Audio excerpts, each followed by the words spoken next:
Ladies and gentlemen, boys and girls, welcome to episode 401 of the Spearhead Sundays podcast. I'm your host, Lewis Spears. Quick reminder that for this month, Patreon episodes are free. You can sign up to Patreon absolutely for free, and you're going to get Patreon episodes for free, no cost.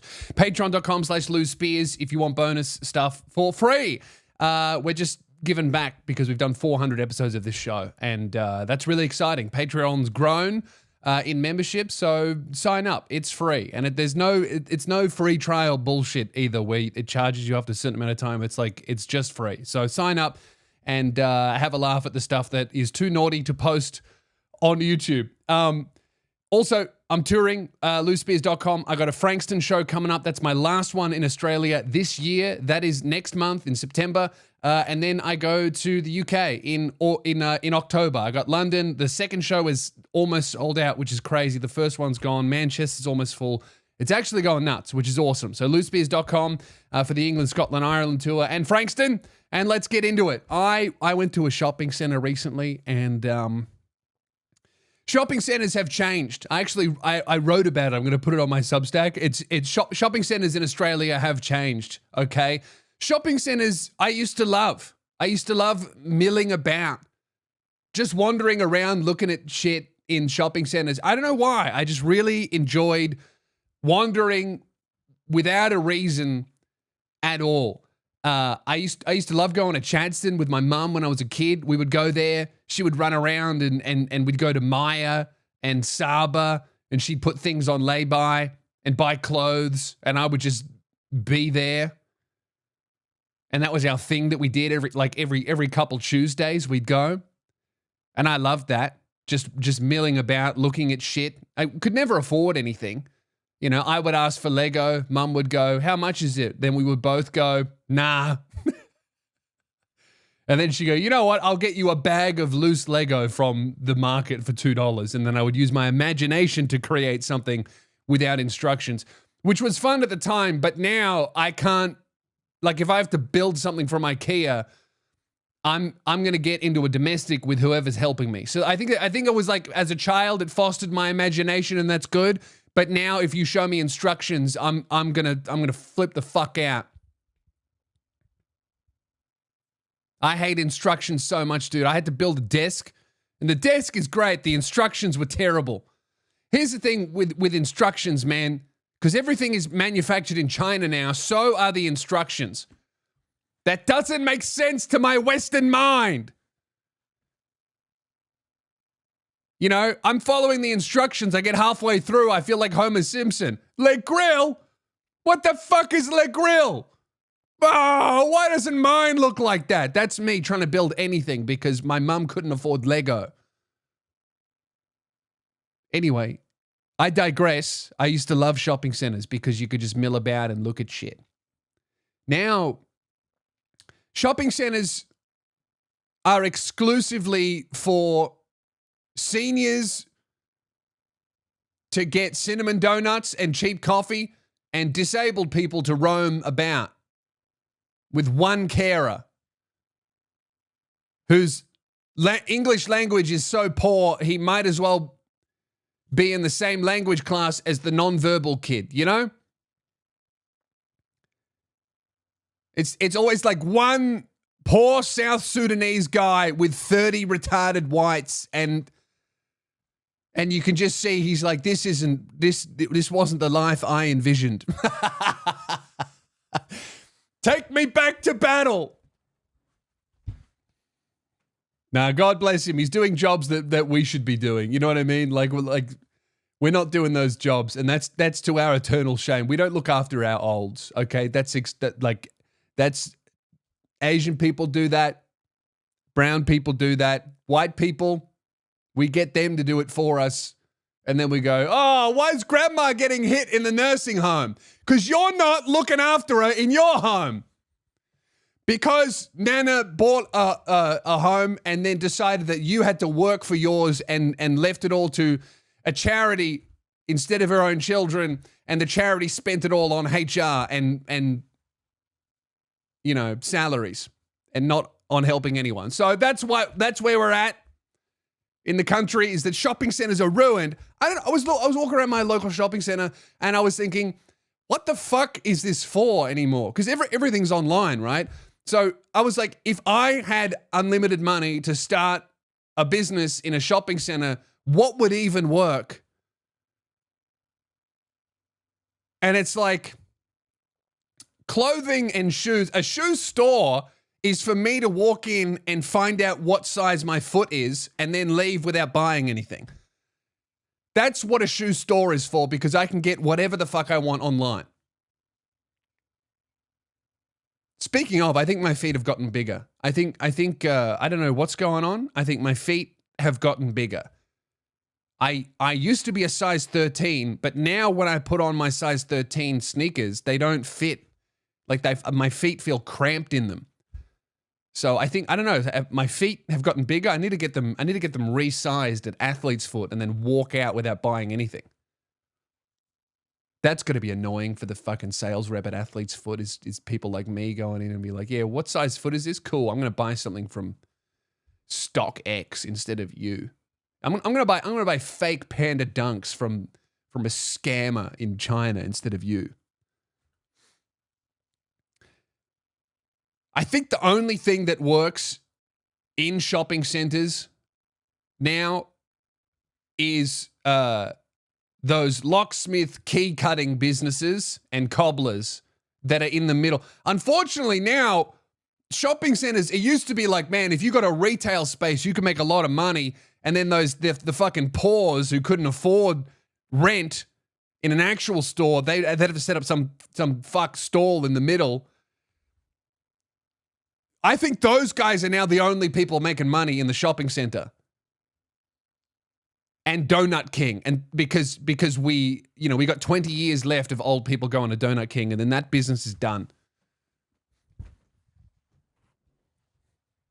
Why do old people like Donut King so much? What the fuck are they putting in Donut King that makes every senior citizen congregate there at 9:30 in the morning?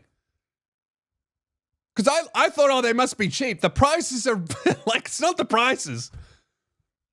They're putting something in Donut King that the boomers love, and we need to figure it out.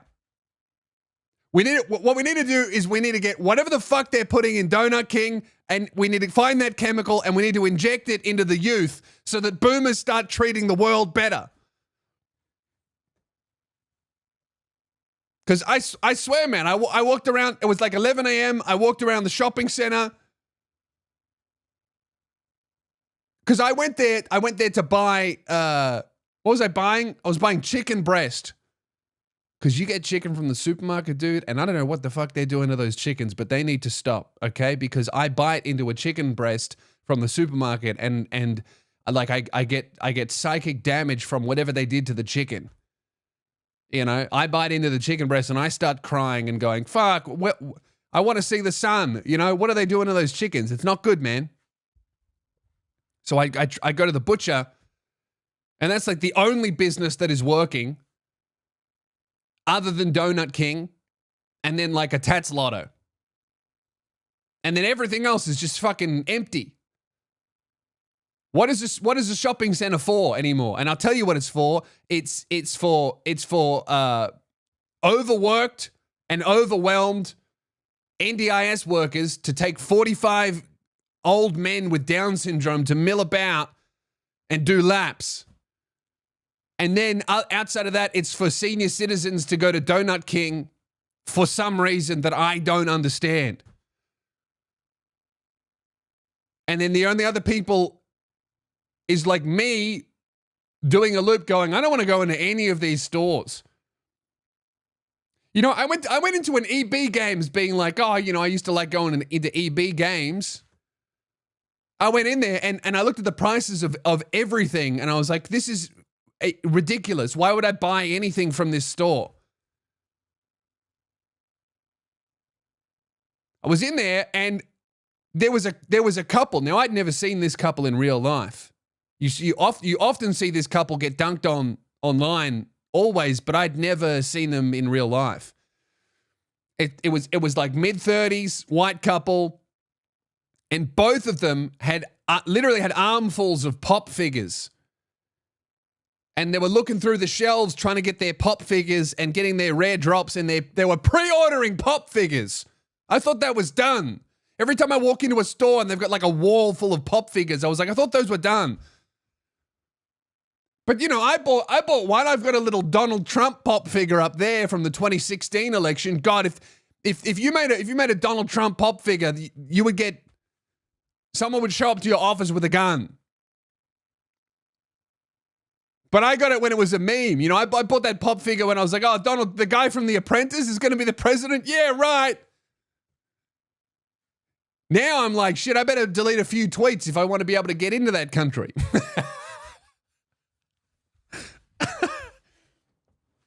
Because he's doing a great job. Anyway, they had all these pop figures, and some of them were on pre-order, and they were obviously like regulars. The guy, I just wanted to. That's not true. I wanted to buy a USB charger because my phone had died, and I go in there and like they were trying to buy like 40 pop figures. I was like, I thought these people were myths. I thought they were around for a couple of years and then that's it. But they're still around. They were buying pop figures for franchises and IPs that I had not even heard of. And they were like, oh my goodness. We've got number 39 from the fucking Beetlejuice Netflix TV series or whatever the fuck. Do you have my number 16 from the Mandalorian season 52? Fucking, I look at these people and I go, man, have children. Have children now. This is not going to fill the void. What the fuck are you going to do with all those pops, man? I saw a couple, and what was crazy about it was they were putting it on Afterpay and credit cards, going into debt to buy a pop vinyl figure. Fuck, we need to make house prices much cheaper. Because if young couples can't afford children and a mortgage, they're going to blast all of their money into pop figures, and it's our fault. Sorry, it's the boomers' fault. Maybe that's how we fix the country, is we go to it, we need to put poison into everything that's served at Donut King. We need to contract the mushroom lady, the mushroom killer, and we need to come up with a special concoction that goes into the donuts at Donut King. We wipe out everyone over 70, and all of a sudden the housing market improves. And now that young couple will be shopping for cradles instead of pop figures for Marvel television series that suck.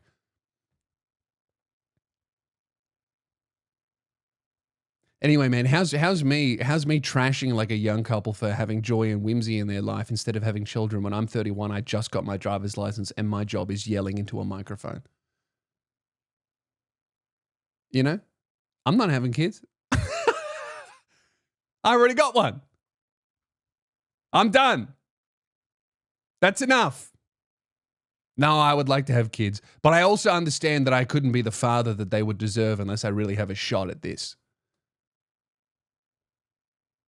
You know, that's where I'm at. Is I want to have kids when I'm like, all right, it would be nice to have two. I can't even consider the idea of children because if I miss one mortgage payment, I'm fucked. That's where I'm at. A bad 60 days and it's all over. That's awesome that's our country now, is that there's a significant portion of the country where if they have a bad 2 months, they're on the street and everyone's going, oh, why are they organizing racist rallies? These fucking people don't know what they want. I know what they want. They want to be able to afford a house. They can't, and that's really frustrating, and it's coming out in the form of I don't like Browns. And I don't agree with them, but I think I know what they're actually upset about, and it's the fact that there's nothing in this fucking country is working for anyone under the age of 40. Every single fucking millennial I'm the youngest. I'm one of the youngest millennials ever, right? So everyone my age and like 10 years older was sold this fucking lie that if you work really hard and you study really hard and you apply for the jobs, you'll get promoted and then you'll be able to buy a house and all of that was fucking bullshit. It was a lie. And now you've got this giant demographic of like very upset millennials who were lied to, Gen Z who saw us getting lied to, saw us falling for it, and then tried to reverse out, but there's no other alternative. And then like Gen X, I don't know what they're saying. They never seem to talk. I assume they're disgruntled. You've got this giant proportion of the fucking country who can't afford homes or children, and they want to change their lives for the better and move on to the next stage of their life, but they can't because that's too expensive. And the government's response to that is, we're just going to keep doing this. And the simplest solution, which is wrong, that comes to a lot of people's minds is, let's just get the fucking immigrants to stop coming in and then house prices will go down, which is wrong. All right? Immigration does have a big impact on housing prices, but it's not the main impact. And I think that immigrants get fucked just as much as we do. The real fucking problem is the entire system. Everything in our country revolves around buying as many fucking homes as possible and then using the equity in those homes to buy more homes. There are more people buying homes that are boomers than millennials. That needs to be fixed, or there's going to be a revolution. You know? Like, I feel I own a home, and since I bought it, have been in a perpetual state of almost losing it since I got it, because the system's rigged and I am not supposed to be the person who buys the home. It's supposed to be the fucking boomer who has 3 or the foreign investor. Those are the only types of people that are being catered to in the housing market. The entire system is rigged to benefit them. Every single fucking politician in this country, or Labor or Liberal, is literally a landlord. Not every single one of them. The vast majority of them are landlords. The whole system, it's one of the only ways to build generational wealth in this country because we don't invest in our own fucking talent or industries or technologies or exports. And the ones that we do invest in, we give away for free, tax-free. We don't tax any of these fucking corporations. And we reward people hoarding homes and land banking. There are more vacant homes than there are homeless people in this country, and that's fine for some reason.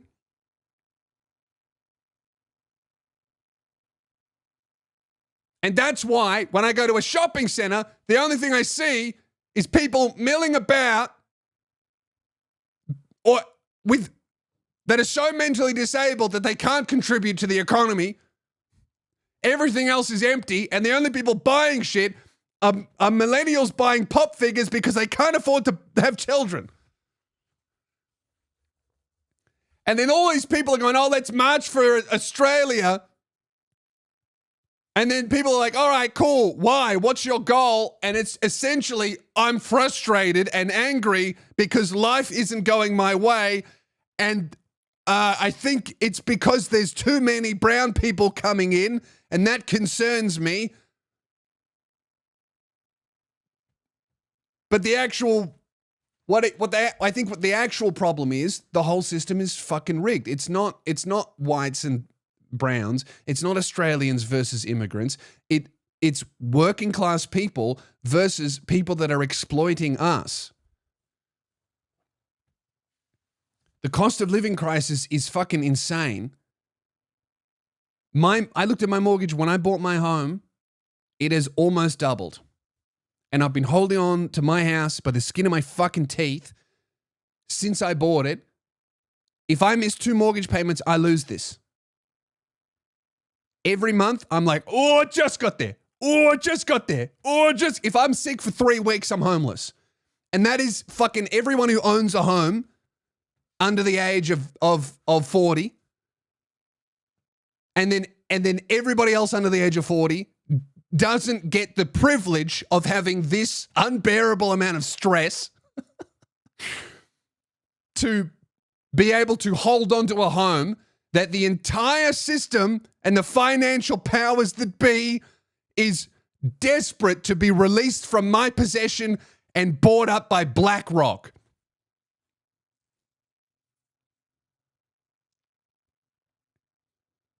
And if that's not solved, people are just going to give up hope of paying into this system, which is the system being work hard and you will be rewarded with a life that you can enjoy. Because at the moment, it's work hard and shut the fuck up. You don't get to own anything. And that's how you're going to get so much tension between people who currently live here and immigrants and this and that. Because if people who currently live here, immigrants included, if they can't afford to have children, you're just going to have to keep replacing that with more and more foreign workers, foreign immigration. Then the entire fucking country is going to completely change and flip because there's going to be too many people coming who are different to the culture that we currently have, and that's going to build tension, and that's not good. And then it's going to be and if you don't solve the fucking cost of living crisis, no one's going to have children, and no one's going to have children, and then you're going to have to keep replacing that, and then you're going to lose control of the culture in your country because the amount of people that you let in has an effect on everybody else culturally. And that's an important discussion that needs to be had because I care very, very deeply about women's rights and women's safety. And a lot of people from a lot of countries, that's not even a discussion. and you know, that's important to be considering when you're like, all right, how many people are coming in? And where are they coming from? And why are they coming here? And I think that, you know, GDP is not the most fucking important thing in the world. It's actually happiness. I don't think we're all here on planet Earth to make number go up. I actually think we're all here to look after each other and make happiness go up. Make life better, build heaven on earth. That's our job. Raise young, respectful people. And build a life in a country that we all enjoy. Instead, we're just being told, nah, you got to work hard and maybe if you get the opportunity to buy a house, we're going to bury you in so much fucking debt and mortgage stress that you don't pay attention to politics. You're just drowning in bills instead. Fuck you.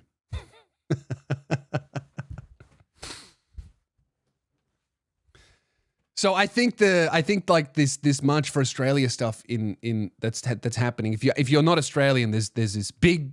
Well, I don't even know what's going to be big. It's big online. I don't know how many people are going to turn up to this, but it's like this March for Australia thing on what is it, August 31, and it's so difficult to find out what this protest is about and what they're trying to get out of it. It appears to be a bit of a reactionary response to the March for Palestine, where like 100,000 people walked across Sydney Harbour Bridge. It's one of the biggest protests that's ever happened in the country.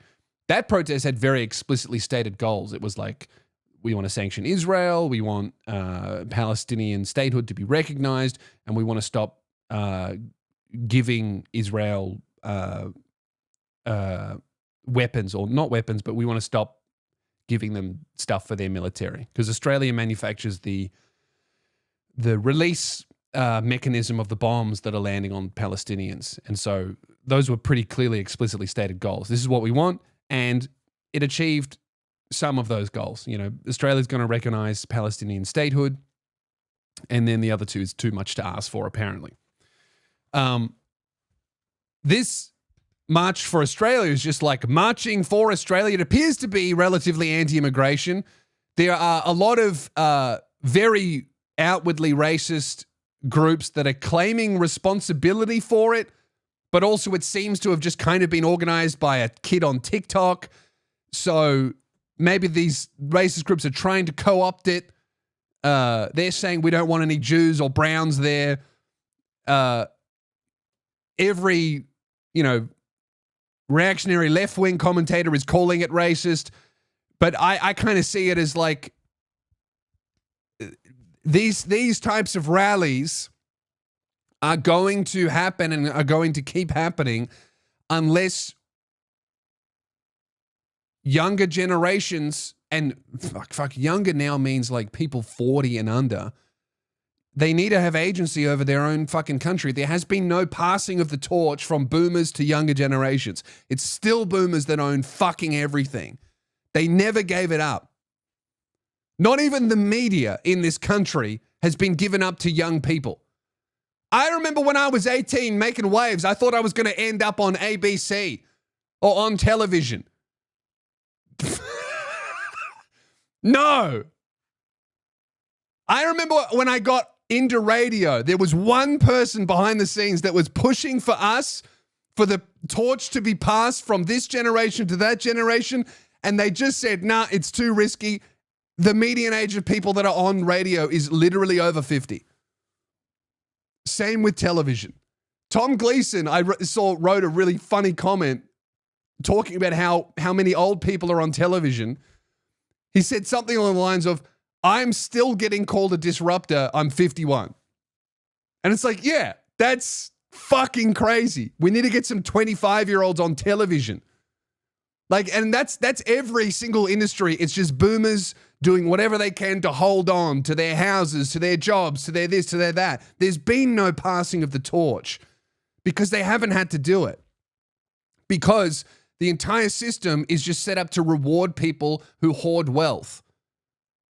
And that's the fucking problem. If we don't allow younger generations to have agency over their lives, to have impact on the country, to be able to afford a home, to be able to afford children with a single income, let alone of two incomes, right? That's out the fucking window. People will just go, oh, okay, so this is not for me, so I'll burn it down. Because paying into this does not reward me at all. I was able to buy a house because I was one of the very few industries during lockdown that actually benefited financially from it because of I was making money online. But even then, I still had to fucking invest in all these ludicrous things like cryptocurrency and NFTs and fucking shares to be able to get a semblance of a deposit. And even then, when I got it, the house that I bought 6 months after, I would not have been able to afford it with the same amount of money and the same income. I got approved for a loan by only one like strange mortgage lender, like not a mainstream lender. And then after I bought it, within a couple of years, the mortgage had effectively doubled. Like that's not what should be happening to first home buyers. That should not be how I was able to buy a house when none of the people I went to school with have been able to. Like, that's not how a fucking country should be running. It's so fucked. And if something's not done by it, essentially, like with the whole immigrant thing, I was thinking about it. Like, I was thinking, oh, man, because I like immigration. I think it's good for the country within moderation and reason if it's done legally. I think it is good. But I look at, I'm like, why are people so upset about immigration? And I think it comes down to like, I'm not going to say jealousy, but there is like a feeling of like, man, I'm watching this person, like this immigrant or this immigrant family, have their entire fucking life changed and revolutionized in a really positive way by coming here. Why the fuck isn't that happening for me and my family? I'm already here and I can't achieve what I feel like people my age should be achieving, which is buying a home, starting a family, having a career, all that kind of stuff. I'm not saying that immigrants come over here and they're doing better than natives. I'm saying like this family moves here and their whole fucking life has changed, even if they're living less well. And I'm fucking stuck here and I can't afford I don't know. I feel like there's like this energy of like, why am I watching these other people's lives get changed incredibly positively when that's what me and my generation really need? I think that there's like a feeling of like resentment around that, of like, man, I want the immigrant that wants the better life. I want that too, and I can't afford it.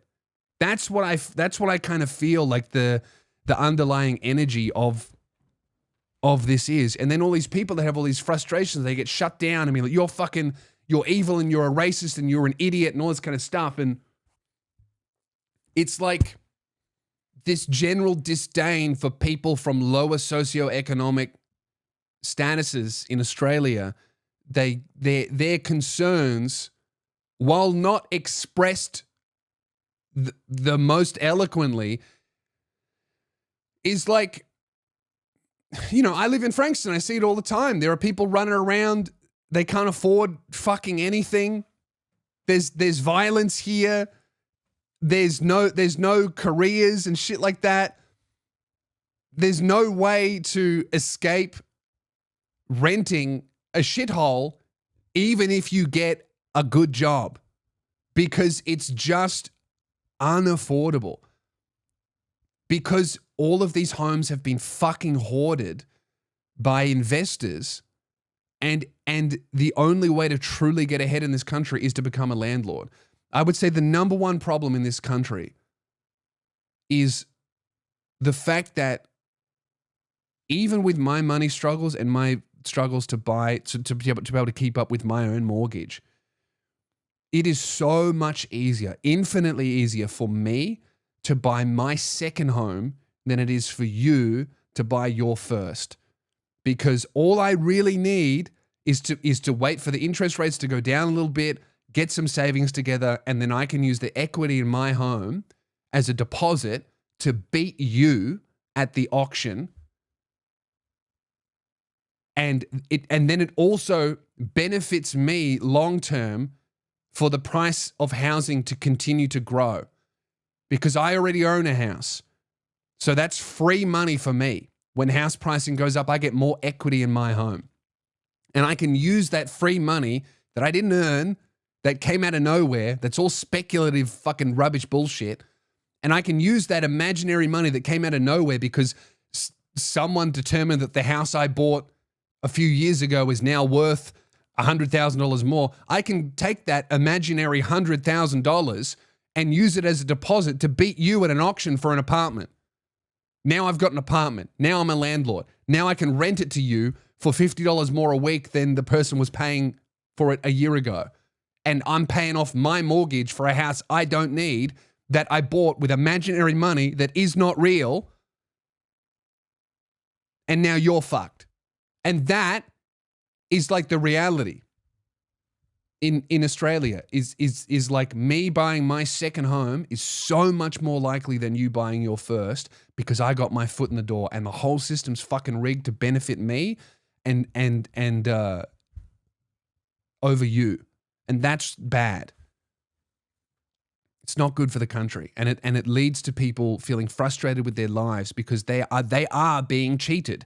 And that comes out as, oh, well, the most easily, like that concept that I've explained is very difficult to wrap your head around. And it's even more difficult to solve and express and be like, why is this happening? It's so much easier to be able to be pissed off. You're broke. You walk in the city. You look at all, you go, there's all these brown people here. That's why I can't afford a home.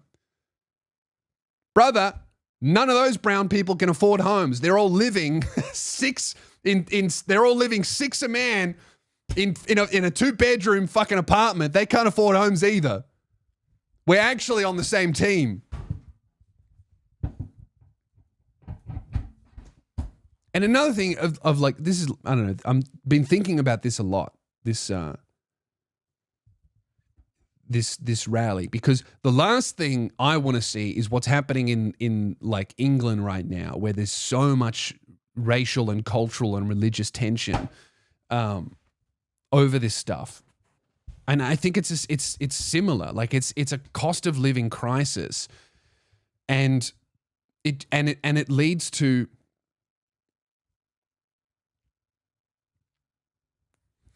I think it all benefits the powers that be that are hoarding the homes. Because I'm a good example, right? I want to be an immigrant. I want to move to the United States, right? So I understand as an immigrant, I'm going to have much less resources and I'm going to have a much lower expectance of like high quality living standards. Do you know what I mean? Like, I know that when I go to the States, I'm going to have no credit rating. I'm going to be like, I'm going to not have very much money to spend, all this kind of stuff. But I know that I'm there and it's going to be a huge opportunity. So I'm going to be very willing to accept a much lower quality of living. Like, I know this. I will be so happy to be living in a fucking shithole apartment sublet to me by somebody else because I got no credit rating, and I'll be happy because I got to a place where I can actually do what I'm really good at. If that is a huge proportion of people in the housing market, that is essentially a green light to landlords to fucking abuse everybody. If there are a fuckload of like immigrants and people that are just happy to be there because and are happy to be abused because that's all they can get, and they know that that's it, that's bad for everybody, right? But on the other hand, like, I look at these rallies and I look at these people that are really upset over immigration, and I see like a lot of fear about their culture being replaced or losing their culture or their country changing, and because there are so many amazing things about Australian culture that I fucking love, that I would never want to lose, that are really, really important. But I look at these rallies and I think that doesn't stop your culture from going away.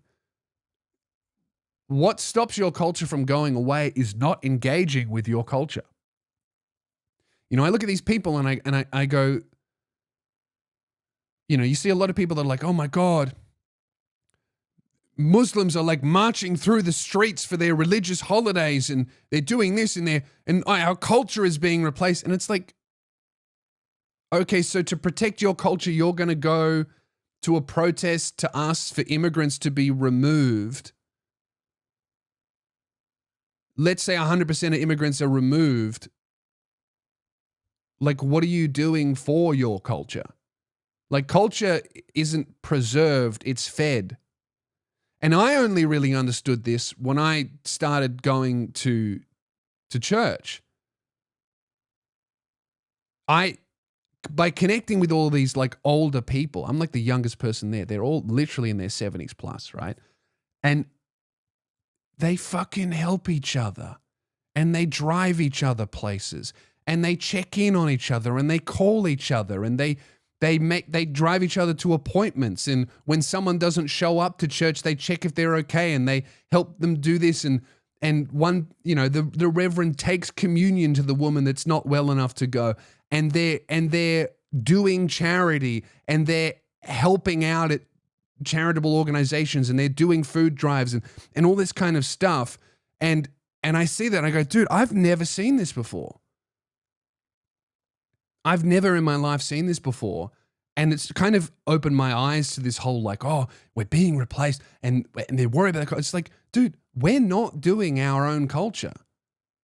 Like that's a big thing as well. Like Muslim people coming over here and having their religious holidays and doing their things and all this kind of stuff. And we look at them and go, oh, they're trying to replace. It's like, no, they're like feeding their culture. We're not doing that. You know?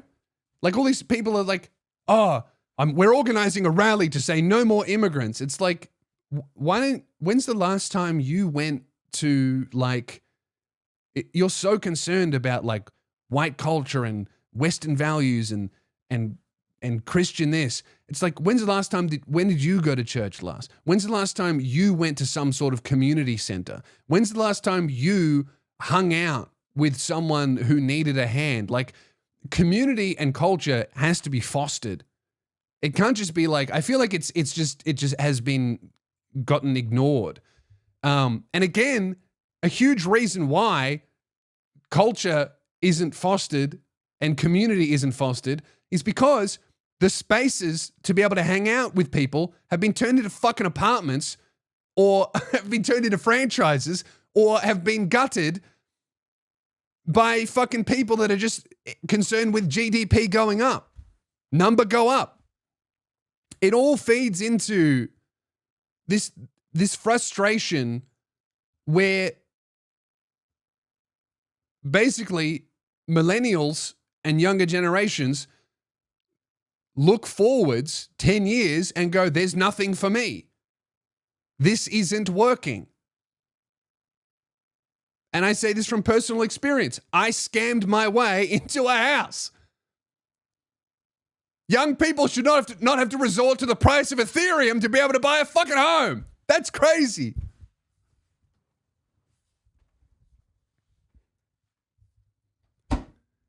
And it's just money corrupts everything. And I think it seems to be changing. You know, the Liberals getting fucking demolished in the recent election gave me hope. Not because I love Labor, but because Liberals just offered nothing for the working class average person. You know? There was nothing for the average bloke. Single mother, nothing. So, like, Labor destroyed them. But I don't think anyone was stoked to be voting for Labor either. Because Labor's answer to the housing crisis was to be like, oh, we're going to make sure that house prices rise steadily. It's like, that's, yeah.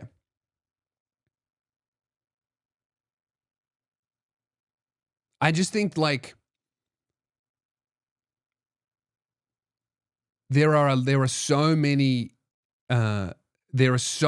reasons why people feel really frustrated in this country.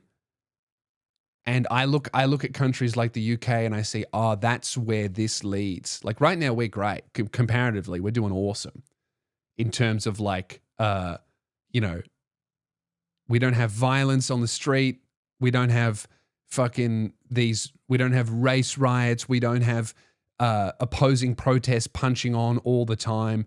Right? The news tries to make it look like that, but that's really not happening. But that is where we're heading if people in my generation and younger don't get agency over their lives and don't see that if I work in this direction for 10 years, I will be able to build a life that I want. Because right now, everyone's just fucking career hopping and job hopping and nothing's real. There's no tangible sense of building momentum towards getting houses just getting more and more expensive. People can't even afford fucking rentals anymore.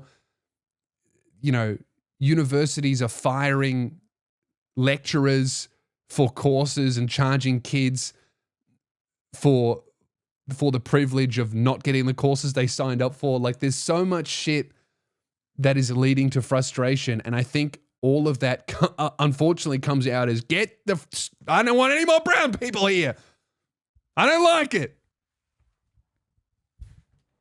And all that falls on like immigrants and shit. You know, essentially the only two industries in this country that are worth partaking in to make any sort of money is fucking the gambling industry and alcohol. Those are the only two thriving businesses. There's nothing else. There's no music. There's no There's no money in comedy. There's no fucking getting a good job and staying with the company for 10 years and you'll be the manager or the CEO. None of that is real. That's all bullshit. It's like if you really want to make money, you get a job in gambling or alcohol or you become a real estate agent, because those are the only three industries that you can actually make a living in this country, and all of them are really harmful to the rest of us. And that's the only way. It's the only way you can get ahead without going into the mines. But again, pretty harmful. So yeah, I don't know. These like I'm not sold to these opinions, but this kind of generally what I'm thinking is like all of this like anti-immigrant sentiment.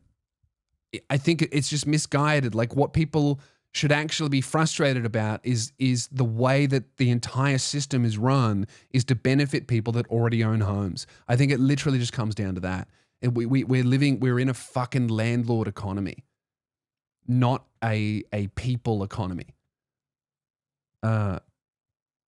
And it's because a huge part of it is because the government doesn't invest in talent, businesses don't invest in talent. And I'm not talking like creative talent. I'm talking like innovators and stuff. Like anyone who's good at anything leaves, because why the fuck would you do it here unless you were good at selling alcohol, gambling, or houses? Like we've got the AFL grand final coming up and they've gone to Snoop Dogg to perform. I'm sorry. I don't want to fucking see Snoop Dogg. Can we please get an Australian act that isn't Guy Sebastian? Can we get a fucking Australian band, please?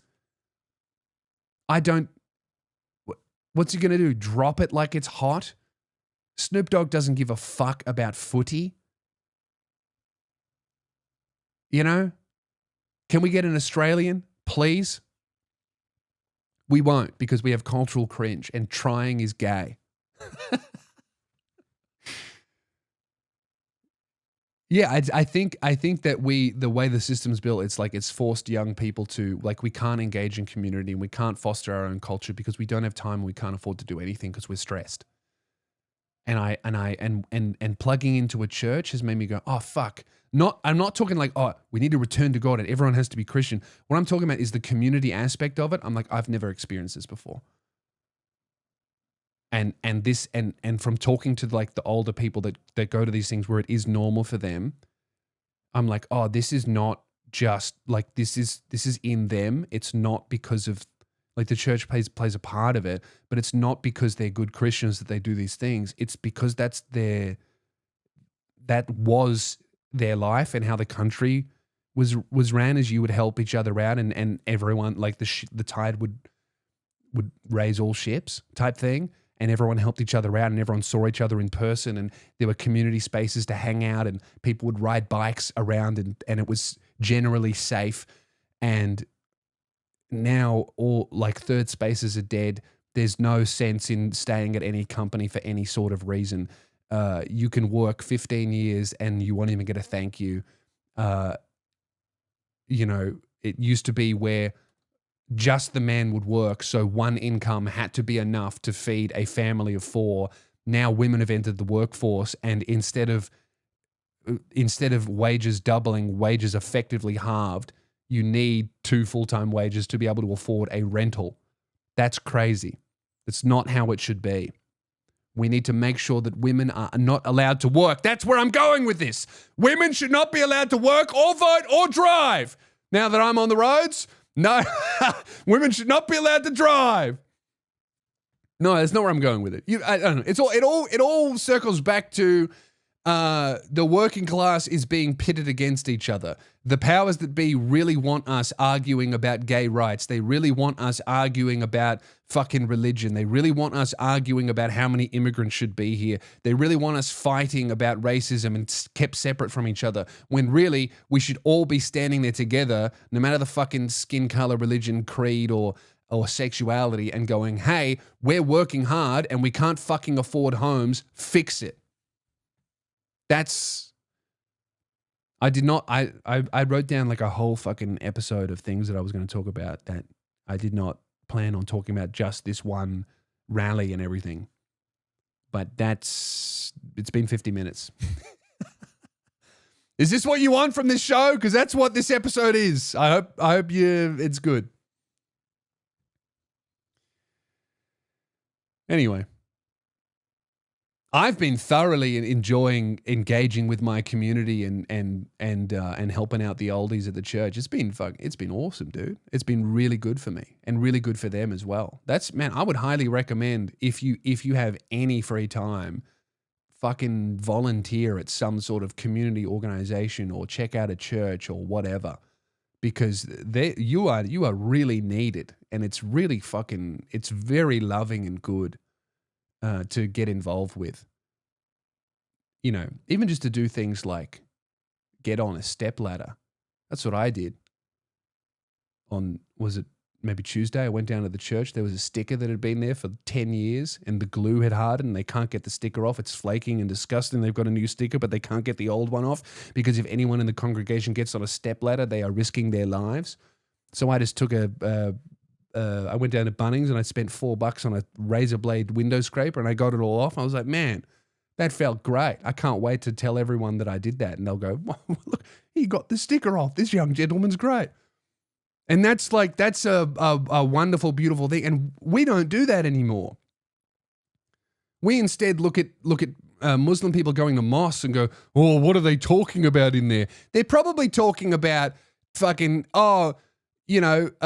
Abdullah's feeling sick. Maybe we'll drop off some halal snacks to his house.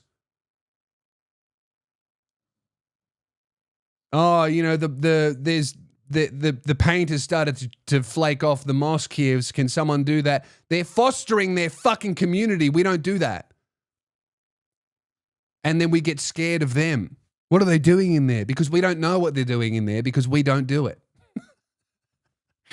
I know what they're doing in the mosque. They're giving each other hugs and going, oh, I haven't seen you for a while, mate. Muhammad, what's going on? Not much, Muhammad. How are you? Oh, Muhammad. Hey. And there's 3 Muhammads talking about Muhammad. And they're having a great time looking after each other and driving the old people home.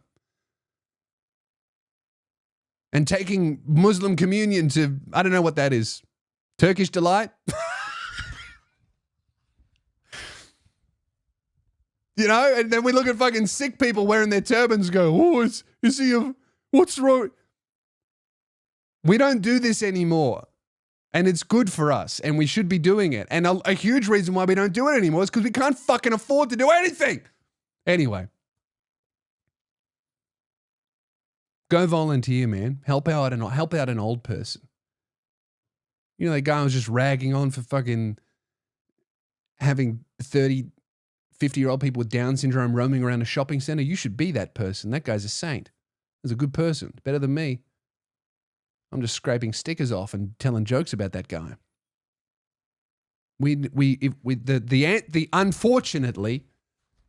Unfortunately, the answer to all of these frustrations that we have in life is love. And that's annoying. Unfortunately, it's love and compassion and empathy, and that sucks.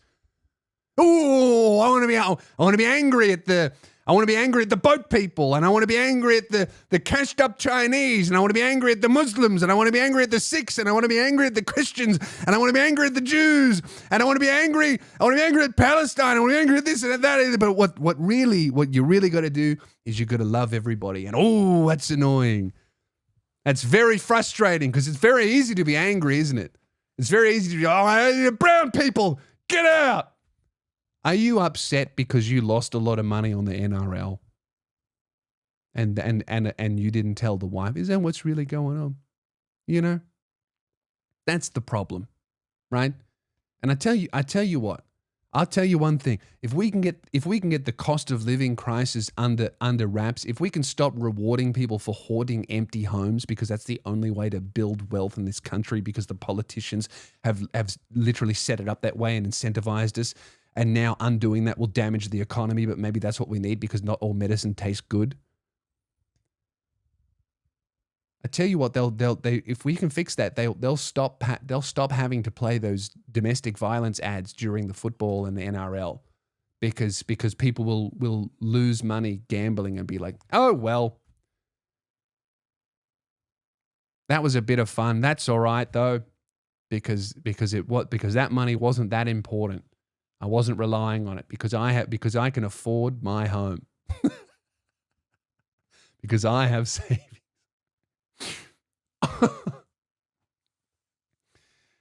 Anyway, go and volunteer.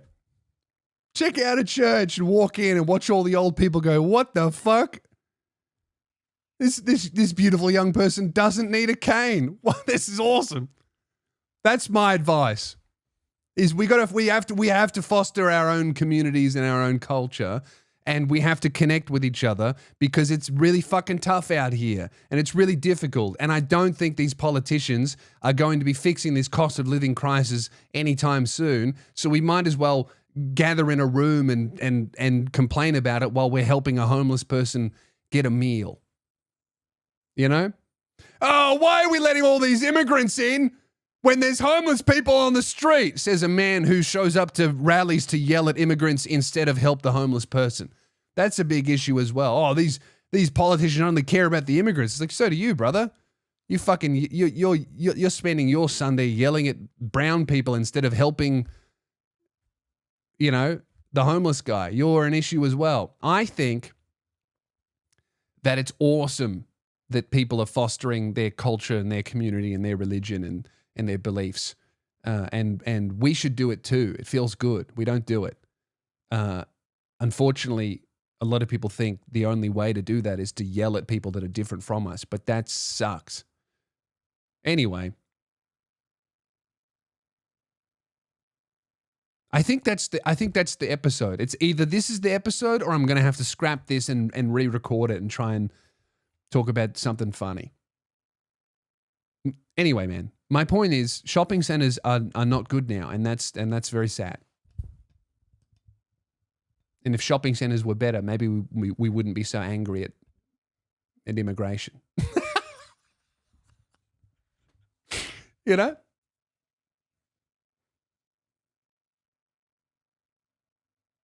All right, I think that's the episode. That's it for this Sunday. If you enjoyed that, there's a free episode on Patreon. There's a bunch of free episodes on Patreon. Buy the merch. The merch drop closes August 31. Every now and then, we get one of these episodes where I'm talking in circles for 50 minutes, and that's what the show is, and that's fine. That's okay. Sometimes I'm having a weird week, and it comes out on the podcast, and that's all right. I'm trying to talk myself into uploading this because I know that if I try and record it again, I'm just going to do this again, but even stranger. So I hope this is good. And you know what? Every single episode is someone's first episode, and this week that gives me a little bit of anxiety, but that's all right. I'm Lewis Spears. I'll talk to you next Sunday and it'll hopefully be a different vibe. Or if you like this, it'll be this again. I hope not. Have a shit one. Bye.